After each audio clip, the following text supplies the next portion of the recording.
இப்போ ஆதார் கார்டு எப்படி இந்தியாவில் முக்கியம் அப்படின்றத விட அங்கே எமிரேட்ஸ் ஐடியும் அங்கே அது அந்த துபாயில் வந்து முக்கியம் அப்படின்றத வந்து நீங்கள் எனக்கு எக்ஸ்பிளைன் பண்ணீங்க. இப்போ என்ன அப்படின்னா establishment card and labour card அப்படின்னா என்ன சார், அதோட முக்கியத்துவம் என்ன அப்படின்றதையும் எனக்கு கொஞ்சம் சொல்கிறீங்களா சார்? அதாவது லேபர் கார்டு எஸ்டாப்ளிஷ்மெண்ட் கார்டு அப்படின்னா இமிக்ரேஷனில் ஒரு கம்பெனி ஓப்பன் ஆன பிறகு இமிக்ரேஷனில் விசா வெளியாகணுன்னாக்கா அந்த கம்பெனி சம்மந்தப்பட்ட தஸ்தாவதிகளை நாங்கள் அப்லோடு பண்ணி அதுக்கு ஒரு கார்டல் முன்ஷா எஸ்டாப்ளிஷ்மெண்ட் கார்டுன்னு பேர். அரபியில் கார்டல் முன்ஷா. ஈஜரானா இமிக்ரேஷன். அதுக்கு ஒரு கார்டு கொடுப்பாங்க, கிரீன் கலர் கார்டு. இந்த கார்டு இருந்தால் தான் விசா அப்ளை பண்ண முடியும். அந்த கார்டில் ஒவ்வொரு கம்பெனிக்கும் நேம் இருக்கும், கோடு இருக்கும். அந்த கோடை போட்டால் தான் வரும். இது ஒன்று.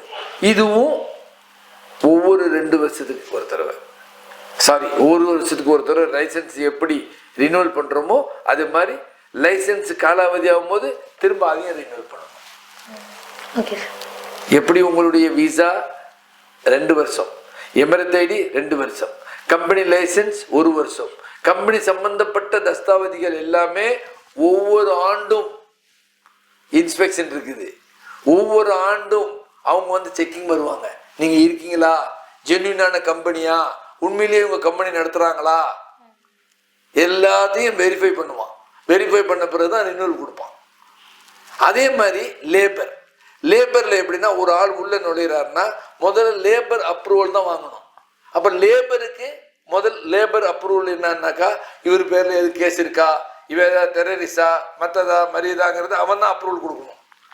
லேபர், மினிஸ்ட்ரி ஆஃப் லேபர், அவன் அப்ரூவல் கொடுத்த பிறகு தான் நீங்கள் அந்த பணத்தெல்லாம் கட்டின பிறகு இமிக்ரேஷனில் விசா அப்ளை பண்ணுவீங்க. அதுக்கு ஒரு கார்டு, அந்த கார்டு கம்பெனி ஒவ்வொரு கம்பெனிக்கும் ஒரு கார்டு இருக்கும். ஸோ லேபர் கார்டுங்கிறது இது, இமிக்ரேஷன் கார்டுங்கிறது எஸ்டாப்ளிஷ்மெண்ட் கார்டு.